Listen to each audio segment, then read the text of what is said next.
시원 메디컬 원투스 클리닉 치약 여러분들께 강력하게 추천합니다. 제가 요즘 치과를 다닙니다. 아, 한쪽이 너무 안 씹혀가지고 네. 너무 아파가지고 치과를 갔더니 그 희지경이 되도록 뭐 하고 왔냐고. 아니 치과 저도 몇 년 네. 전에 갔는데 일단 치과를 가지 않습니까? 그러면 일단 혼납니다.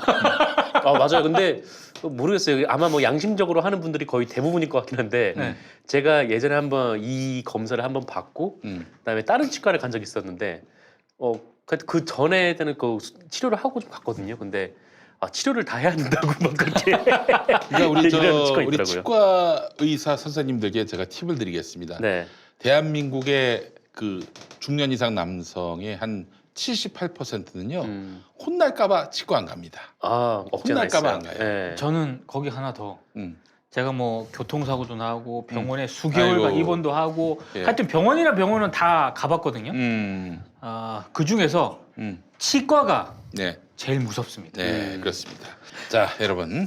그래서 오늘 여러분들께 강력하게 추천합니다. 이제 앞으로는 이랬으면 좋겠어요. 우리 저 치과 선생님들이 손님이 오면 무조건 칭찬을 하세요. 네. 어머나 이빨이 다 망가졌네. 임플란트 하실 때가 됐어요. 축하드립니다. 이렇게 한다. 좋은 말로, 예, 좋은 네, 말로. 긍정적으로. 좋은 말로 네. 해야지. 맨날 그냥 혼내고 안 가요 그러면. 네. 자, 그러기 싫다. 가서 칭찬받고 싶다. 그럼 바로 원투스 클리닉 치약입니다. 네. 자, 이 구매 후기를 한번 읽어보겠습니다. 가족 모두 사용합니다. 추가 주문하려고 들어왔어요. 원래부터 치아랑 잇몸이 예민해서 치약 유목민이었어요. 그러다가 우연히 지인의 추천으로 구입을 하게 됐는데 처음에는 효과를 잘 모르다가 며칠 지나니까 확연히 좋아지더라고요. 기존에 사용하던 일반 치약을 사용 후 비교해 보니까 더 정확히 알 수 있었습니다. 저 엄청 예민하거든요. 원투스 사용 후에는 잇몸에서 나던 피도 안 나고 구취도 많이 없어졌어요. 좋은 걸 알리고 싶어서 자진해서 후기 작성하러 왔네요. 집에 4살 아이와 돌 안 된 아기가 있는데 애들도 같이 사용하고 있어요. 애들도요? 맵지 않고 무불소 성분의 천연 치약이라 안심하고 샀는데 괜찮은 거죠? 아하. 애들도 거부감 없이 잘 쓰고 있습니다. 까다로운 남편까지 좋다고 할 정도니 뭐 더 이상 말이 필요 없겠죠. 단점이라면 치약치고는 가격이 좀 비싼 것 같아요. 그래도 치과 치료하는 비용에 비하면 너무나 저렴한 가격으로 치아 관리를 할 수 있으니 너무나 좋습니다. 시원 메디컬의 원투스 치약은 특히 잇몸 약한 분들께 좋습니다. 잇몸에서 자주 피가 나거나 잇몸 염증으로 입냄새가 심한 경우 차가운 음식이 들어가면 이가 시려서 고통받는 분들 다 그렇지? 저는 안 그렇습니다. 그래요? 네. 안 그렇다고? 네, 저는 안 그렇습니다. 그렇지 않습니까? 그렇습니다. 저도 그렇습니다. 그래서 차가운 거 먹으면 이가 시려우세요? 이거 뭐 이름 알았어. 몇 년 뒤에 발생할 일입니다. 씹다가 아파가지고 그냥 잇몸에 살을 찌우면 되잖아. 그럼 이를 잡을 거 아니야? 근데 사실은 진짜 씹기가 힘들면은 네. 나중에 어떻게 되는 줄 아십니까? 그러면 또 그냥 삼켜요. 맞아요. 예. 삼키면 또 소화불량이 발생하잖아요. 맞아요. 그렇죠. 그러면 또 소화제를 먹습니다. 네. 그러다 보면은 또 배가 너무나 아프고 부르고 소화불량에다가 병원 가야 돼요. 병원 가야 돼요. 네. 자, 그래서 사실은 치아가 건강해야 됩니다. 이제 치아를 굉장히 우습게 알았던 때가 있었는데 네. 대우각성했습니다. 자, 시원 캐디컬의 원투스 치약은 미국 FDA의 OTC에 등록된 제품입니다. OTC가 뭐냐? 저도 모릅니다. OTP의 OTL 같은 겁니까? 모약이 OTC를 무시하면 OTL이 돼요. 네네 그렇군요. OTC에 등록된 제품이기 때문에 안심하고 사용할 수 있습니다. OTC 이거 해설이 나오네요. 약뿐 아니라 슈퍼마켓이나 편의점 등에서도 의사의 처방전 없이 구매할 수 있는 그러니까 안전한 의약품을 의미하는 겁니다. 네. 자, FDA가 안전성과 효능을 보장하는 제품이란 점을 설명하고요. 추가 증정 이벤트도 진행하는데 요거 이제 몇 g입니까 이게? 100g. 100g 본품을 구매하신 때 구매하신 개수만큼 휴대용 원투스 20g 제품 추가로 드립니다. 본품을 5개, 10개 구매할 경우 그보다 더 많은 추가 증정도 있습니다. 보다 자세한 사항은 김용민닷컴에서 확인하시기 바라겠습니다. 이거 김용민닷컴에서 압도적 최저가예요. 네네. 자, 원투스 치약 인터넷 최저가 16,500원. 하나가 인터넷 최저가가 그렇고 네네. 김용민닷컴은 15,600원입니다. 5,000원 가까이 이거보다 싸네요. 더 싸게 팔 수가 없어요. 네. 자, 그럼 오늘 또 이제 디아페 비누 닦습니까? 여기서 닦겠습니다. 네네. 그래서 이제 아 이게 무불소 치약이었군요. 무불소 치약. 왠지 일단 이제 치약이 좀 특이한 게 네. 까만색이야. 고급져 보입니다. 네. 자, 이것도 좀 치약도 한번 뜯어보고. 아 칫솔도. 네. 칫솔도. 오! 칫솔도 까만색이에요. 이도 까매지는 거 아닙니까? 증정품인가요? 증정품 같은데. 예. 어. 자, 이따 한번 무슨 색? 까만색. 검은색이네요. 까만색. 여기 보이시나? 예. 범상치 않아. 네, 지금부터 한번 닦아보겠습니다. 아니 그렇게 다 안 보여주셔도 됩니다. 아니 굳이 그렇게까지 안 보여줘도 되는데. 카메라 정면. 우리 PD님이 화면을 못 쳐다보고 계십니다 지금.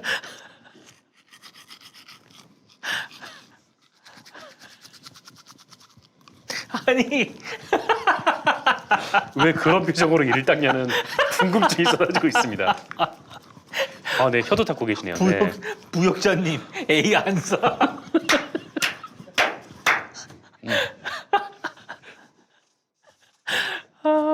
아우 무서워.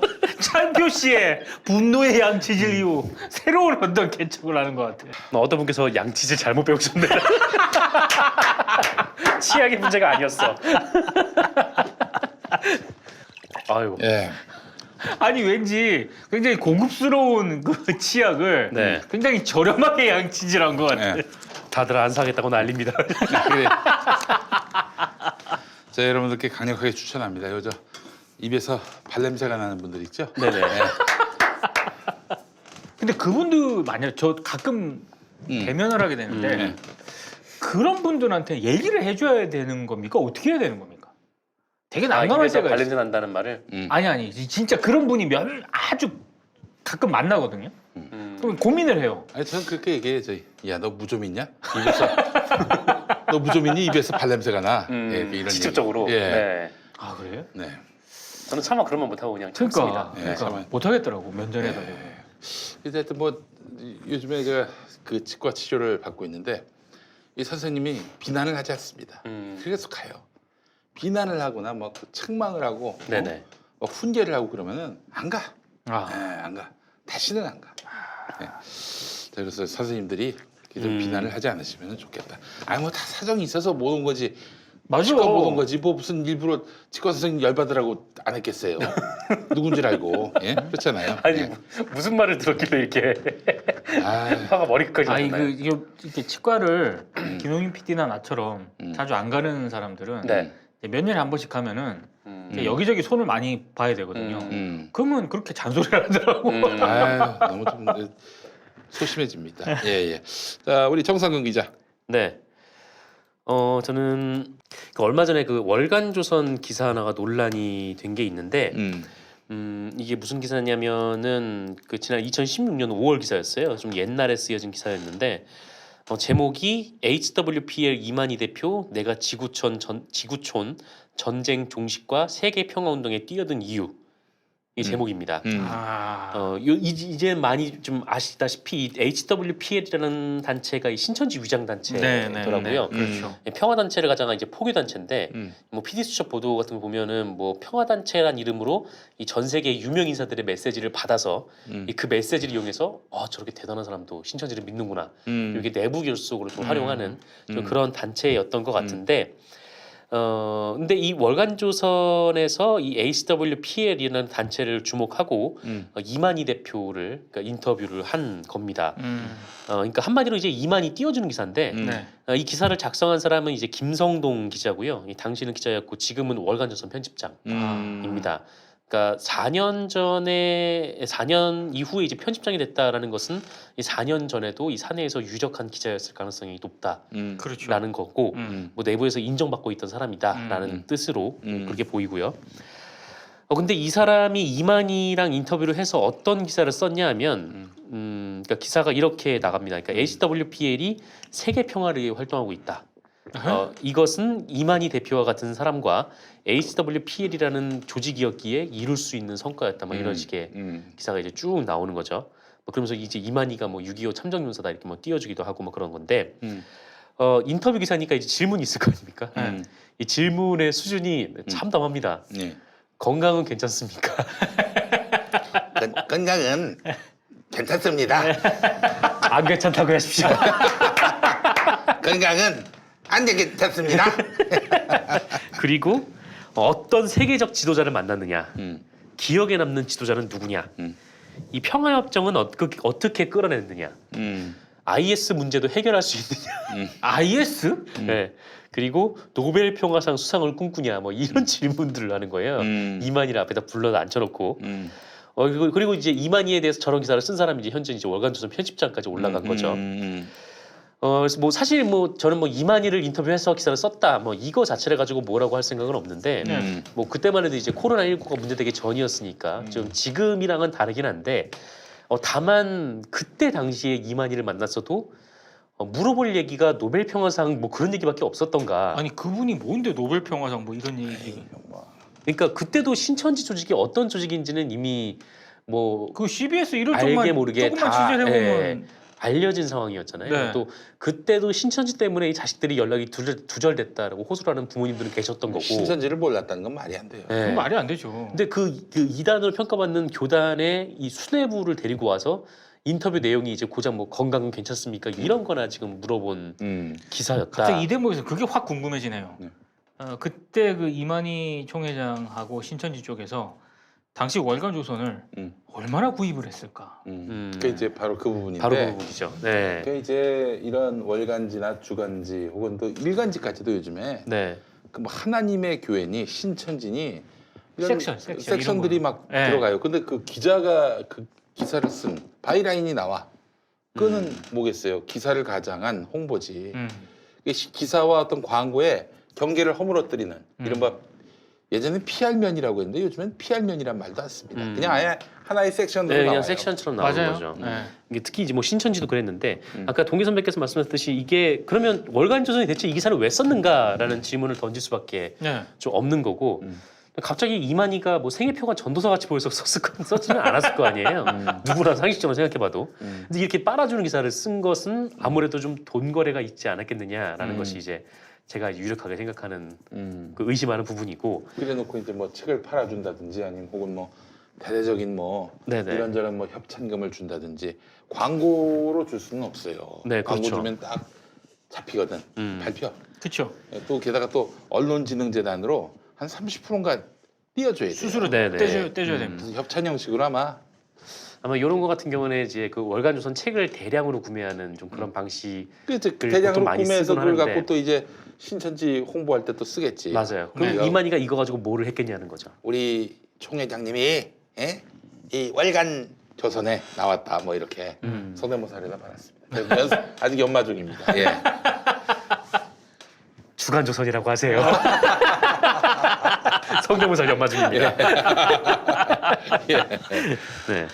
어쨌든 이게 그 결국은 이제 돈이랑 결부된 기사였을 가능성이 높고 그렇다면은 이거는 이제 기사로 위장된 광고일 가능성이 높고 그렇다면 아까 김윤 PD께서 말씀하신 대로 이거를 아마 제 생각에도 이게 책으로 대량 구매하는 방식으로 해가지고 그걸 이제 신천지 신도들한테 보여줬을 건데 그러면 이 신천지가 이거를 어디다 썼겠느냐? 아마 뭐 내부 결속을 다지는 데 쓰거나 그렇지. 전도를 할 때 쓰지 않겠습니까? 그게 그쵸. 걔들한테 지금 뭐가 가장 필요하냐면은 우리가 이단 사이비가 아니라 이미 기성 매체들 공신력 있는 기성 매체들도 우리를 인정하고 있다. 그래서 예전에 저기 그 신천지 동영상 보니까 무슨 기념 행사 때 가상 뉴스를 만들면서 네. 신천지가 CBS를 인수했다. 뭐 이런 식의 가짜 뉴스 아니 가짜 뉴스가 아니라 가상 뉴스 아. 가상 뉴스를 만들어서 보여주더라고. 예. 그러면 이 월간조선 기사 때문에 혹시 음. 그 신천지 피해를 입은 사람이 없을까? 라는 이제 생각까지 넘어가게 되는 거죠. 그렇지. 이만희가 갖는 이런 반사회성 같은 것들이 네네. 희석이 되니까. 희석이 되는 그쵸. 거죠. 예. 예. 뭐 노벨 평화상을 받으려는 사람인가 보다라고 생각하는 사람이 있을 근데 수도 그 있고. 질문은 정말 뜬금없는데요. 정말 뜬금없죠. 근데 어쨌든 최대한 이제 빨아줄 수 있는 만큼 빨아준 그런 기사였는데 음. 근데 이게 이제 월간조선뿐만이 아니라는 거죠. 불과 이제 지금 이제 모든 언론이 신천지를 비판하고 있는데 이 중앙일보만 해도 불과 2달 전, 그러니까 1월 16일자 신문에 이 C 섹션에 이 사면을 통으로 이 신천지 홍보성 기사를 썼어요. 기자 바이라인도 있는 네. 네, 그런 기사였는데 이 제목이 하나님이 통치하시는 원년 선포, 실상 복음 대세와 첫발 이런 제목의 기사를 통으로 두 꼭지에 걸쳐서 썼고요.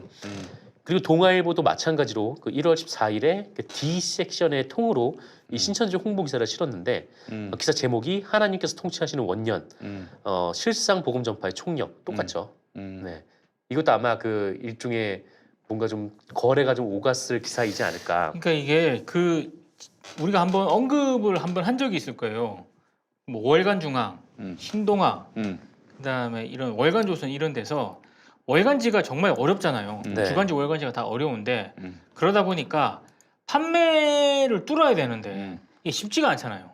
종이 신문도 안 되는 누가 보는 사람이 없는데 누가 광고하며 그렇죠. 그러니 할 수 없지. 그 매체의 그런 간판은 아직도 네, 그래도 시장에서는 공신력 있는 매체로 비춰지니까 이렇게 그렇죠. 큰 돈 될 수 있는 종교단체에 접촉해가지고 맞아요. 교주를 띄워주는 막 그런 인터뷰 기사 실어주면서 다량 구매하게 만든다든지 그게 협찬금을 받는다든지. 협찬금을 신동아도 받는다든지. 한번 논란이 됐었고 월간 중앙도 한번 논란이 됐었고. 그리고 아까 제가 그 일간지들 말씀을 드렸는데 한국일보도 한국일보도 지난해 12월 26일에 한 면을 털어서 뭐 신천지 이제 관련된 야, 홍보 기사를 안 보면 그냥 패가네. 뭐 이렇게 구질구질하게 살아가지고. 그리고 프레시안도요.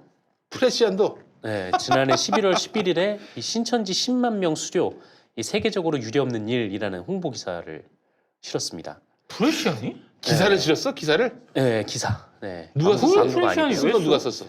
그 아마 뭐 지역 뭐 누구 하여튼 뭐 지금 프레시안 본사에 있는 기사는 아닌 것 같은데 하여튼 뭐 지역 누구 하여튼 뭐 이름으로 이렇게 해서 바이라인도 있었던 것으로. 굳이 프레시안이 그 기사를 쓸 이유가 왜 있을까? 그리고 이제 경향신문은 2018년 12월 27일에 경향도 했어. 경향도. 여기는 이제 아이고, 기사는 아니고 정말 아주 그냥 광고를 실었습니다. 네, 광고를 실었고 광고를 실은 거나 뭐 그거나. 그렇죠. 뭐 물론 뭐 이때는 뭐 코로나19 전이었다고 하는데 아까 말씀드린 대로 그 전이라고 해서 신천지가 논란이 없던 거는 결코 아니었고 신천지가 그렇죠. 논란이 그거는 되지 뭐 오래됐습니다. 굉장히 오래된 일이었기 네. 때문에 최소한 20년 됐어요. 네. 예.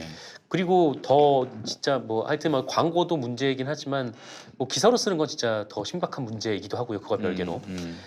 근데 뭐 사실 저는 이제 광고에 대해서는 좀 그 전향적인 편이거든요. 그러니까 뭐 미디어 오늘에 있을 때도 그랬는데 뭐 삼성 광고 받을 수 있다, 뭐 실을 수 있다라고 생각을 했어요. 대신 그것 때문에 저희도 광고에 전향적입니다. 그렇습니다. 네. 네. 아이고 이것도 전향적이에요. 예. 아니 현대차 새 차 우리 나왔던데. 우리의 모토는 그거지 않습니까? 네, 네. 바꿔 조진다. 예. 그러니까 예. 어쨌든 그것들이 광고는 받을 수 있는데 그게 이제 보도에 영향을 미치면 안 된다라는 그렇죠. 생각을 좀 갖고 있는데 근데 이제 기사용 광고는 일단 전혀 다른 얘기고요. 그러니까 뭐 에드버토리얼이라고 하지만 그 에드버토리얼도 분명한 거는 그 기사로 보이지 않게 하는 게 가장 이제 핵심적인 거니까. 네. 그리고 그 이런 이제 기사용 광고 자체도 문제고 또 하나 이제 의견 광고도 특히 조심해야 된다라고 그렇죠. 생각을 하는데 예. 특히 이제 종교 단체들의 광고 혹은 이제 이른바 우파라고 하는 그렇게 자신들을 부르는 사람들이 네. 실는 광고 같은 경우에는 혐오 부분이 너무 많아서 맞아요. 뭐 이런 것들도 받지 말아야 한다라고 생각을 하는 편이거든요. 음. 그러니까 근데 이거를 이제 언론이 광고로 싣는 경우가 있죠. 그 심지어 이제 지난 2014년에 이제 한겨레 그리고 2013년에서 경향신문에서 일종의 종교 단체들이 동성애를 혐오하는 광고를 맞아요. 낸 바 있는데 그거를 언론에서 실었어요. 네, 한겨레나 경향에서. 그러니까 두 매체가 그 동성애에 가졌던 태도와는 전혀 상반된 내용의 광고를 실었는데 뭐 기사는 기사, 뭐 광고는 광고, 뭐 그렇게 얘기할 수 있지만 근데 어쨌든 여기 안에 들어가 있는 내용이 누군가에 대한 혐오를 주장하는 내용이기 때문에 그렇지. 뭐 이런 거는 좀 무조건 좀 걸러야 되지 않나. 뭐 그 이제 선거 때 미래통합당 광고 실을 수 있어요. 네. 있죠. 그런 게 아니라 이 혐오를 유발하는 광고는 시지 말아야지. 네. 아니 그 선거는 그 정당이 캠페인하는 거니까 실을 수 있죠. 그렇죠. 근데 실을 수 무슨 있죠. 노골적으로 혐오 표현하고 이런 거는 그 공론의 장을 형성하는 언론이 이건 고민을 심각하게 해야 되는 거예요. 계속 저 개신교 쪽에서 차별금지법에 대해서 네. 뭐 문제 제기하거나 뭐 그러고 있는데 그러면서 하는 얘기가 동성애 비판하는 설교하면은 뭐 무슨 처벌받는다. 아닙니다. 무슨 목사님들 그렇게 헛소문에 그렇게 휘둘리세요. 뭘 잘 알아보지도 않고 그냥 떠들고 있어요. 아니 무엇에 대해서 비판을 못하는 건 없어요. 헌법도 비판할 수 있습니다. 네.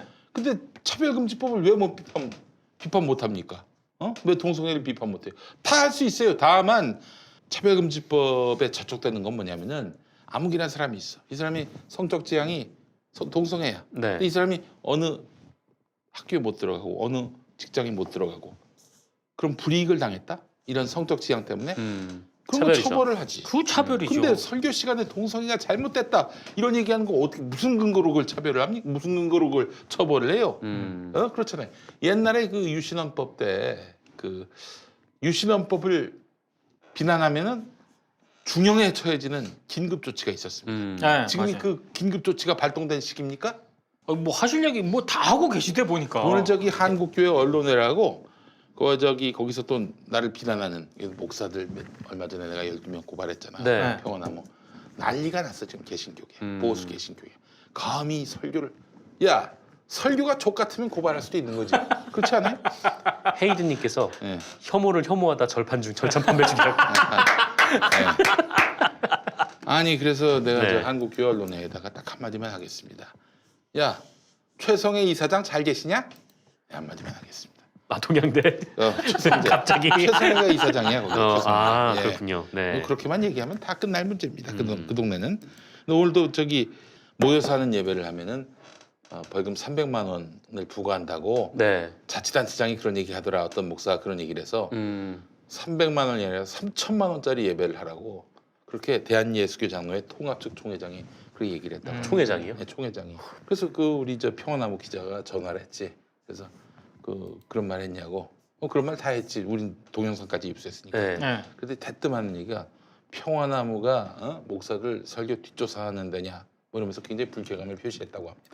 어이 김 목사 당신이 올렸잖아 유튜브에 설교 올려놓고 아니, 자기 올려놓고 무슨 뒷조사야 뒷조사는 앞조사야 앞조사 설교라고 하는 게 그 공개된 거죠 그게. 무슨 뒷조사라고 그래 앞조사인데 예. 이 사회법 아래 교회가 있는 거지 무슨 교회법 따로 사회법 따로 그건 교황 시대 때나 할 얘기지 그는. 또 정가운 교회인가 거기서 누가 뭐 지금 정부가 예배금지법을 만들려고 한다 막 이렇게 또 맡아도 하더라고요. 빤스면은 뭐 굳이 언급 안 해도 돼요. 아 그래요? 예. 거기 사람 엄청 많이 모였던데. 어떻게 하겠어 뭐. 네. 그래서 주변 주민들이 너무 불안하다고. 자 그렇습니다. 네. 탈출은 지능순이다 이런 말씀드리겠습니다. 네. 다음 소식 전할까요? 예. 네. 방송통신심의위원회라고 있습니다. 그러니까 여기가 뭐 하는 데냐면 그러니까 쉽게 얘기해서 언론 보도가 공정한지 아닌지 심사를 하는 곳인데 근데 사실 좀 너무 옛날 조직인 것 같다는 생각은 들어요. 그러니까 요새 뭐 정치적 이해관계도 굉장히 넓어지고 네. 또 수많은 또 여러 가지 뭐 생각들이 있는데 이 불과 몇몇 사람들이 모여가지고 뭐 이건 뭐 공정하다 아니다 이렇게 논할 수가 있다는 게 조금 좀 이상하긴 한데 뭐 물론 이제 뭐 누구나 봐도 이거는 정말 심하다라고 싶은 좀 그런 보도가 있기는 하죠. 근데 어쨌든 뭐 기구란 게 있는 거니까 여기 안에 있는 사람들은 최대한 좀 언론의 좀 전문성을 가지고 최대한 이제 공정하게 판단을 해야 되는 건데 네. 그런데 이 방송통신심의위원 중에 아까 민동기 선배가 잠깐 언급하신 전광삼이라는 사람이 있어요. 네. 아마 박근혜 정부 때 그 춘추관장, 청와대 춘추관장을 지냈던 걸로 알고 있는데 그러니까 이 미래통합당이 이 청와대 춘추관장을 지낸 사람을 방송통신심의위원회에 꽂아 넣은 것도 좀 웃긴데 네.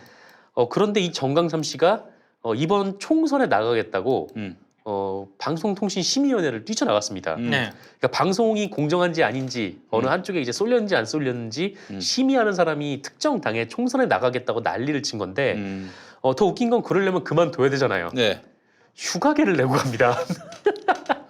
그만 안 휴가계를 뒀어요. 내고. 그건 안 두고 자기 휴가를 내고 네. 가서 이 미래통합당 면접까지 봤어요. 네. 공천 면접까지 봤는데 그리고 나서 지난 6일에 이 공천 신청을 갑자기 철회를 합니다. 왜 철회했겠나? 아마 안 될 것 같으니까 철회를 했겠죠. 그렇지. 휴가 기간이 끝나가지고. 네. 그리고 휴가가 끝났다고 다시 돌아옵니다. 예. 근데 이 정강삼이라는 사람이 좀 황당하잖아요. 그러니까 미디어들이 연락해서 이제 물어본 거죠. 네. 그러니까 왜 뭐 이런 일을 벌였냐라고 물어보니까 정강삼이 이렇게 대답을 합니다. 이래저래 마음이 편치 않았다. 나에겐 주어진 소임이 있다. 이 3년간 심의를 하겠다고 작심하고 왔다.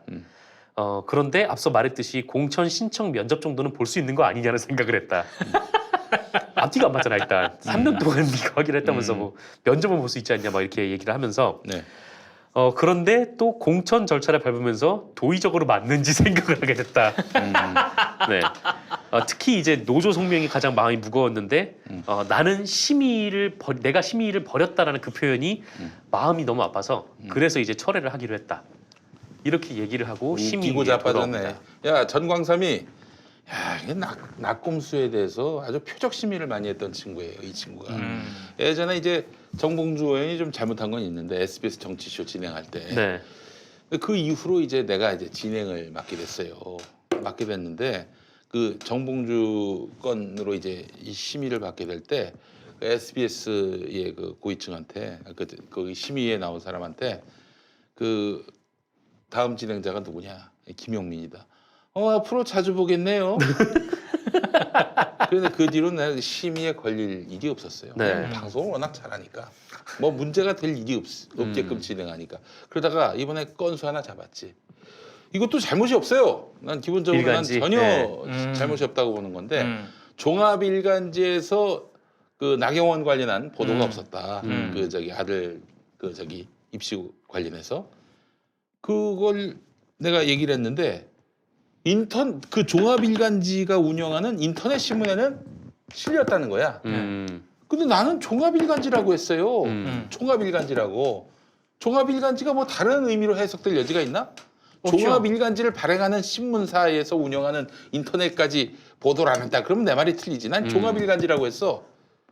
그러니까 중앙일보, 동아일보가 보도 안 했다라고 하는 것과 이 중앙일보, 동아일보 신문이 보도를 안 했다. 지가 이거는 좀 다른 문제죠. 종이지자예요. 종이지자. 그런데 그걸 갖고 중징계를 때려야 된다고 전광삼이가 그랬던 거 아니야.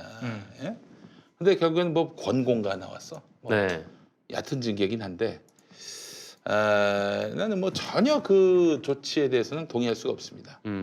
그거는 내가 잘못한 거 없고요. 난 그때 분명히 뭐 빠져나갈 논리로 종합일간지라는 발언을 했다. 이렇게 논리를 펴는 게 아니라 나는 그때 진짜 종이 진짜 그 네이버에서 네. 지면 기사 그 검색하는 게 있거든요. 네. 거기 없는 걸 확인하고 오프닝 멘트 썼어. 내가 거슬한 사람 아닙니다. 예? 근데 그걸 갖고 권고를 때려. 전광삼이는 중징계를 하자고 그러고. 야, 저 광삼아, 너 안 돌아가는 게 좋겠다. 너 돌아가서 우리나라 방송 발전에 별 도움이 안 될 것 같아. 그냥 쉬어라. 어? 쉬든지. 근데 또 오늘 심의위에 나왔어요. 심의위에 나와가지고 저 회의 들어갈게요. 이게 얘기를 한 거죠. 근데 그렇게 해도 세상 참 편하다. 우리 그러니까 진짜 전광삼이. 편하게 사는 거죠. 그렇게 해도 아무 문제가 없는 겁니까? 아니 그래서 지금 이게 법제처의 유권 해석이 나올 때까지 진짜 뭐 기다려 보자. 막 이게 이제 그 여당 위원들의 입장인 것 같은데. 아니 이거는 진짜 아무 문제 없다라는 이런 결론이 친구가 나와도 가지고 문제야. 말이죠. 이런 이건- 친구가 가지고 방송인들한테 갑질하고 자빠졌어요. 전광삼이. 그러니까요. 이거 네? 이 사람은 그냥 바로 여기서 뭐 방송통신 심의위원들끼리 모여가지고 제명을 아니 해가지고 우리가 처리를 해야 전광삼이 되는데. 따위한테 그 심의를 받아야 됩니까? 전광삼이 따위한테. 다른 걸 다 떠나서 이게 뭐 공정하다, 편파적이다 그런 얘기를 하는 게 심의위원들이잖아요. 근데 본인이 지금 네. 특정 정당으로 갔잖아요 이미. 그렇게 갔다가 지금 근데 더 웃긴 얘기는 이 정강삼이 어디서 뭐 하여튼 뭐 그런 얘기를 한 것 같은데 네. 자기는 정치 활동을 하지 않았다. 진짜 면접을 본 쌈 것은? 싸먹고 있네. 야, 나는 종합일간지만 봤어. 종합일간지만. 내가 면접을 본 것은 응. 정치 활동을 하기 위해서 면접을 본 거지.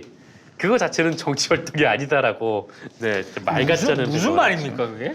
무슨 말인지 모르겠어요. 이 사람 얘기하는 한국어입니까? 게. 독일어입니까? 무슨 말입니까? 네, 이제 말도 안 되는 얘기를 막 하고 있는 건데 어쨌든 이 사람이 지금 뭐 방송통신 심의위원회에 복귀를 하겠다라고 지금 뭐 회의장까지 나온 상황이고, 어쨌든 뭐 그렇습니다. 이 사람이 아직 뭐 결정이 안 됐어요. 근데 지금 뭐 그 미래통합당이 추천했던 위원들은 뭐 회의 참여를 막을 권리가 없다, 뭐 이렇게 주장을 하고 있는 상황이고, 하여튼 뭐 그렇습니다. 이거 아무리 그래도 그렇게 공천 신청까지 근데, 하려고 했던 사람이 복귀하려고 그러면은 이 사람은 방송 심의를 하면 안 되죠. 그러니까 정당 추천을 떠나서 같은 심의위원들이 좀 곤란하다 이렇게 얘기해야 되는 거 아닙니까 상식적으로? 그렇죠. 참. 네. 상식적으로 그런데. 네, 알겠습니다. 그나저나 경기 방송은 참 골 때려졌어요. 근데 폐업이 됐죠. 네. 아니 폐업이 된 게 아니라 이게 잘 보셔야 돼. 네. 폐업이면은 문 닫고 방송 중단되고 그래서 99.9를 맞추면 수도권 99.9를 맞추면 치 소리가 나야 되는 게 폐업인 걸로 다들 인식이 되시죠. 그렇죠. 네네. 곰곰이 따져봤는데 이게 간단치가 않아요. 지금 아시다시피 그 현준호라는 사람을 우리가 주목해야 됩니다. 네. 이 사람이 실권을 쥐고 있다고 봐야 돼요. 사실 이번 그 폐업에 있어서 현준호 씨가 사실상 드라이브를 걸었다고 보는 게 경기방송 주변의 일반적인 시각인데, 근데 이 사람이 이제 지난 여름에 일이 있었잖아요. 응? 그 불매 운동하는 시민들을 모욕하고 네, 네. 문재인 대통령을 때려 죽일 놈이라고 했나? 그런 얘기를 했는데 그걸 갖고 이제 우리가 전에 초대했던 노광준 PD 네네. 그리고 그 기자 이름 윤종화 기자 네네. 이 두 분이 이제 그걸 폭로를 했고 결국 이 사람은 뭐 거의 쫓겨나다시피 했어요. 근데 다시 이제 부활하려고 했고 그 와중에 노광준 윤종화를 쫓아냈지. 네. 쫓아냈는데 올해 이제 방송통신위원회가 방송국 제어가를 내주면서 현준호를 아웃시켜라. 그래야만 허가가 가능하다. 그래서 결국 이제 아웃을 시켰는데 그 이후에 이제 이 현준호가 주도를 한 것으로 보이는 폐업 이 결정이 모색됐고 이 과정에서 직원들에게 유독 희망퇴직 요구하고 그 직원들을 한마디로 날리려는 의지가 굉장히 방점이 찍힌 뭐 다른 무엇보다도 직원들 날리고 정리하는 것에 좀 방점이 찍힌 방향으로 그동안 폐업 논의가 이루어졌었어요. 예. 그래서 이제 사내 안팎에서는 노광준, 윤종화가 이제 해고를 했는데 해고가 이제 무효가 돼가지고 돌아올 공산이 커지니까 결국에는 폐업으로 간 게 아닌가. 이게 무슨 얘기냐면요. 잘 보셔야 되는데 폐업이 청산이 아니에요. 청산은 그 회사의 자산을 다 이제 말하자면은 빚은 없애고 네. 그렇게 해서 깔끔하게 회사를 문 닫는 게 이제 청산인데 그게 아니라 폐업이란 말이죠. 폐업. 이 폐업이 뭘 의미하냐면은 폐업을 하면은 직원을 정리할 수 있는 명분이 생기는 겁니다. 그러니까 방송통신심의위원회에 우리 회사 문 닫겠습니다 이렇게 신고하기 전에 네. 매각을 진행할 수 있고요. 직원들을 자를 수가 있습니다. 그러다가 직원들 다 잘라. 네. 그다음에 저희 폐업 철회할게요. 이래도 된다는 거야. 얘기 들어보니까 여기에 노림수가 있는 것이 아닌가 이런 판단이 서는 거죠.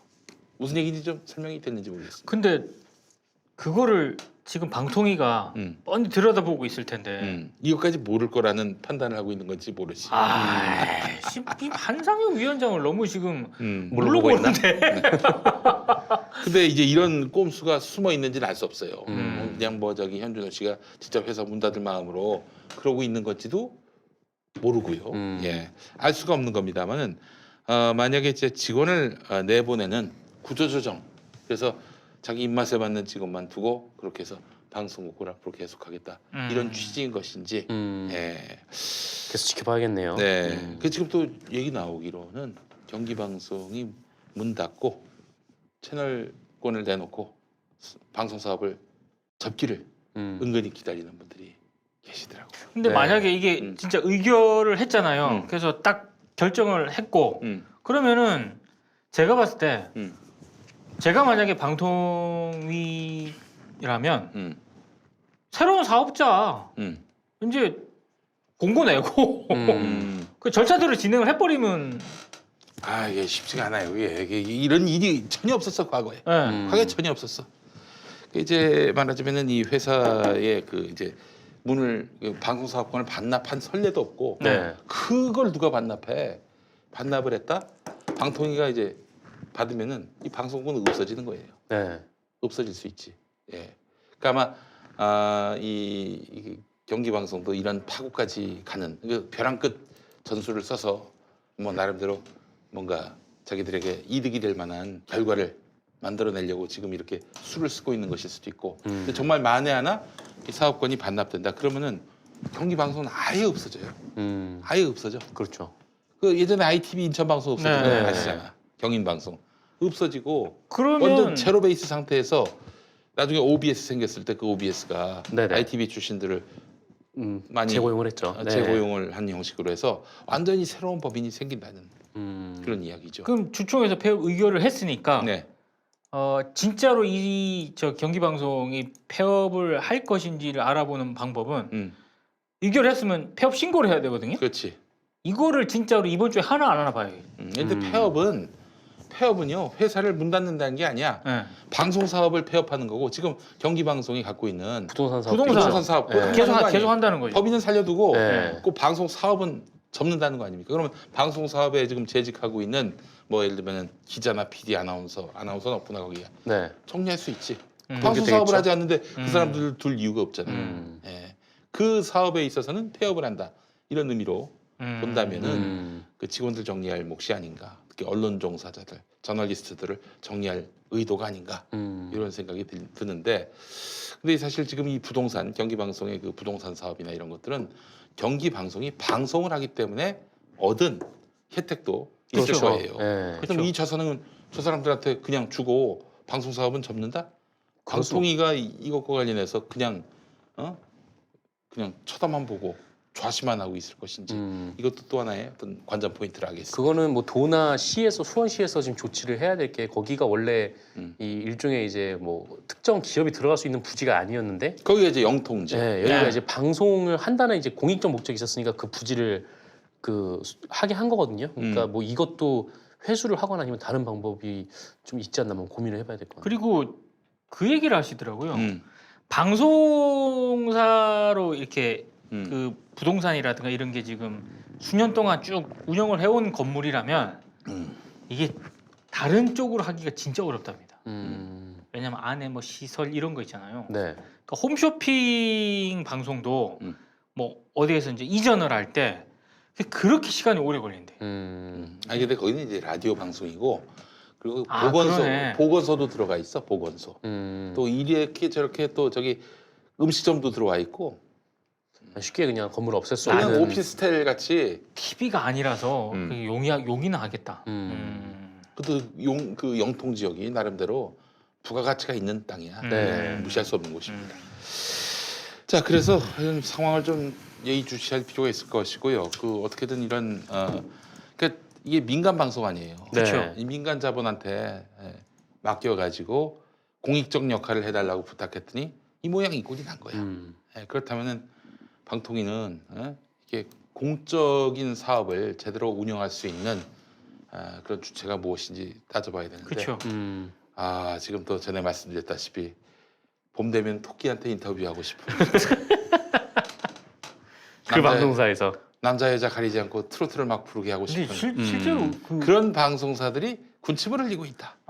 이런 얘기를 제가 라디오가 들었어요. 없으니까. 네. 네. 근데 그 사람들이 들어오면은 중앙 배체가 하나 또 들어오는 건데 이 경기도의 유일한 민영 방송인 민간 방송인 그 경기 방송이 그렇게 또 토끼 방송국, 토끼 인터뷰 방송국, 트로트 방송국한테 넘어간다는 게 적절한 것인지 전 잘 모르겠습니다. 예. 자, 오늘 뭐 얘기 여기까지 할까요? 네. 예, 수고하셨고 저희 다음 주에 또 뵙도록 하겠습니다. 네. 관훈 라이트 클럽이었습니다. 고맙습니다. 고맙습니다. 맞습니다.